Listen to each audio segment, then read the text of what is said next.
안녕하세요. 이재명 더불어민주당 대표가 최근 이념 탈진영의 현실적 실용주의가 이기 극복과 성장 발전의 동력이라며 이념과 진영이 밥 먹여주지 않는다라고 강조했는데요. 그러면서 자신이 강조해왔던 기본사회와 기본소득 공약에 대해 재검토를 거론하면서 등소평에 흑묘백묘론을 끌고 들어와 지금은 나누어 분배하는 문제보다 만들고 성장하는 일이 더 시급한 상황이라 했습니다. 그러면서 민간 주도 정부 지원까지 강조했는데요. 이를 두고 언론에선 이재명이 최근 정체된 지지율로 인해 외연 확장용 우클릭을 하고 있다느니 자신의 말을 뒤집는다느니 깎아내리려 한달인데요. 그러나 이재명이 밝혔듯 지난 2년간 윤석열 정권의 실정과 시대착오적 친위 군사 쿠데타 때문에 너무 많은 것이 파괴되고 상실됐다며 이제 회복과 성장이 이 시대에 가장 다급하고 중대한 과제라고 강조했다는 것입니다. 이재명은 또 기본사회위원회 위원장직 역시 사퇴하겠다는 뜻을 밝혔다고 합니다. 그는 성남시장 시절 독자적으로 청년배당 정책 등을 시행한 바 있으며 지난 대선 때도 기본소득, 금융, 주택 등의 정책을 내놓았습니다. 지난해 8월엔 당대표 연임과 함께 기본사회를 강령에 넣으며 비상설 특별위원회인 기본사회위원회를 설치해서 본인이 직접 위원장까지 맡은 바 있습니다. 그런데 여기에서 후퇴하겠다는 것인데요. 현재 한국 경제는 주정뱅이 정권 3년 가까이를 거치면서 완전히 나락 상태로 접어들고 있는 상황 아니던가요? 문재인 정권에서 폭등한 부동산 가격을 그저 떠받치기에만 집착했고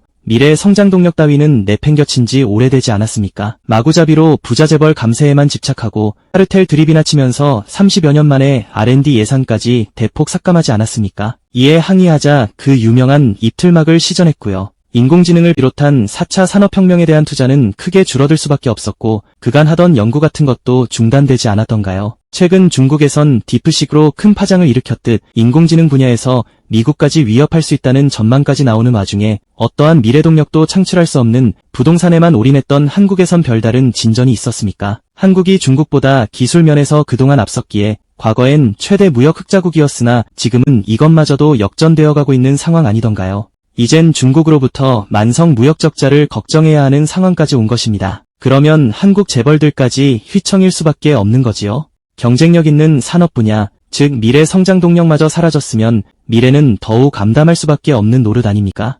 이미 출산율 세계 최저를 경신 중인 국가에서 누가 아이를 출산하고 양육하고 싶겠습니까? 게다가 미래 성장 동력이 될 이공계 인재는 점점 줄어들고 의대생만 늘어나는 현상 역시 큰 문제 아니겠습니까? 이렇게 경제가 계속 하향 곡선을 긋고 있는 와중에 주정뱅이가 불법 계엄령까지 터뜨리면서 얼마나 많은 자산을 날려먹었습니까? 그렇게 성장 동력이 고갈된 상황에 이런 미친 상황까지 이어지고 있는 만큼 경제 회복과 성장 방법부터 찾는 것이 시급해졌다고 할까요?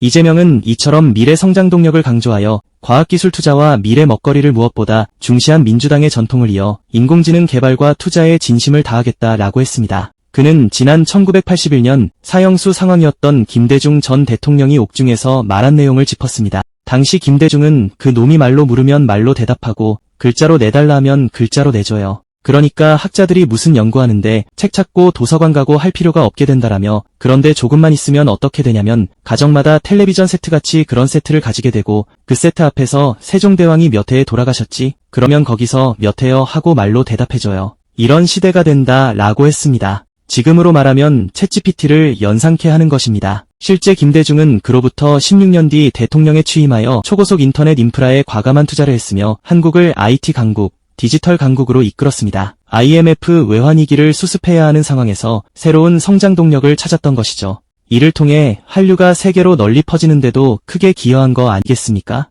이재명은 그 이후 노무현 정부에서도 한미 FTA를 추진한 점을 거론하며 2000년대 이후 우리나라 경제 성장에 큰 기여했다라고 강조했습니다. 이재명은 중국 기업에서 나온 딥시크에 대해 거론하며 AI 분야에 있어 정부 차원의 선제적인 투자가 필요한 시점이라고 강조했습니다. 그는 대한민국 또한 국가적 명운을 걸고 인공지능 기술 개발에 투자해야 하는 때라며 선제적으로 한미 FTA를 검토하고 선견지명으로 IT 인프라를 구축했던 것처럼 지금 인공지능 투자는 국가적으로 매우 중요한 결정이라고 짚었습니다. 그는 특히 가성비를 내세우는 딥시크의 등장은 전의 전쟁으로 흐르고 있던 인공지능 개발 경쟁에 있어서 매우 중요한 변곡점이 될 것이라며 우리 반도체 기업에도 우리 소프트웨어 기업에도 동시에 도전과 기회가 될 것이다. 전폭적이고 국가적인 지원이 필요하다고 강조했습니다. 그러면서 정부가 추경에 대대적인 인공지능 개발 지원 예산을 담아주면 적극적으로 의논하며 협조할 것을 약속한다라고 했습니다. 한국 경제 기반이 튼튼한 상황이라면 이재명 역시 기존의 기본소득, 금융, 주택 등의 공약들을 적극 강조했을 것입니다. 그래야 양극화가 해소되겠지요. 그러나 현 상황은 이를 당장 추진하긴 녹록치 않은 상황이 됐기에 우선 미래 성장 동력부터 찾을 수밖에 없는 상황이 된 거라 하겠습니다. 현 상황이 과연 IMF 외환위기 때보다 얼마나 낫다고 할 수 있을런지요. 일단 급한 불부터 꺼야 하는 상황이 된 거 아니겠습니까? 경제 회복하고 이재명의 진짜 공약들을 실현하려면 5년은 너무 부족하지 않을까 싶습니다. 그런 상황에선 유연성을 발휘할 수밖에 없다고 봅니다. 시민들이 먹고 사는 데 있어 이것이 제일 좋은 방식이라 판단했다면 이걸 따라가면 되는 것입니다. 굳이 특정 이념과 진영 논리를 고집할 필요는 없다는 것입니다. 그것이 정치가 해야 할 일 아니겠습니까? 세계사를 돌아보면 이념만 그렇게 강조해서 시민들이 잘 산 사회가 과연 있었는지 궁금합니다. 아무리 이론적으론 아주 훌륭하단 걸 강조하더라도 결국은 다양한 목소리가 오가는 것을 가로막아 독재로 꼭 흐르지 않았습니까? 그리고 다른 진영에서 나온 목소리라도 시민들에게 도움이 된다면 언제든 수용할 수 있는 유연성 역시 필요하다 봅니다.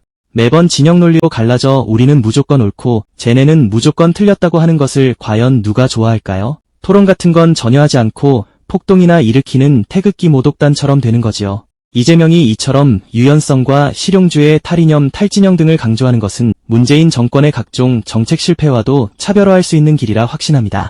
부동산엔 자신 있다고 하던 문재인 정권은 규제책만 수없이 남발하다 시장으로부터 비웃음만 사면서 도리어 가격을 폭등시켰습니다. 이 방식으로 잘 안 됐다는 것이 확인됐으면 언제든 다른 전략으로 선회할 줄도 알아야 하고 주무장관 역시 적극 교체했어야 하는데 그 방식만 계속 고집하다 시민들의 불만만 크게 키웠던 거 아니던가요? 더 나아가 이들은 각종 실패에 있어 사과조차 제대로 해본 적조차 없으니 말입니다. 정무적 감각이나 유연함이 눈꼽만큼도 없던 집단 아니었습니까? 코로나 상황 때도 툭하면 시민들에게 집합 제한을 걸고 풀기만을 반복하면서 시민들의 불만만 돋구지 않았습니까? 또 팸이라는 이념을 신성시하다시피 하여 젊은 세대 간 성 갈등까지 키우지 않았던가요? 이재명 정부는 문재인 정부와는 분명 다르다는 것을 더욱 확실하게 보여주는 것이 조기 대선에 있어 가장 핵심일 필승 전략이라 확신하고 있습니다. 한국의 마지막 운명이 달렸다 할 수 있는 절체절명의 순간에서 더욱 이런 전략은 필요하리라 확신합니다. 형식적인 청와대 국민청원 하나 가지고 어떠한 효능감 없는 소통쇼만 했던 정권과 달리 언제든 시민들과 소통하고 의견을 유연하게 반영하겠다는 그런 모습 역시 보여줘야 하지 않겠습니까? 오늘도 감사합니다. 늘 건강하십시오.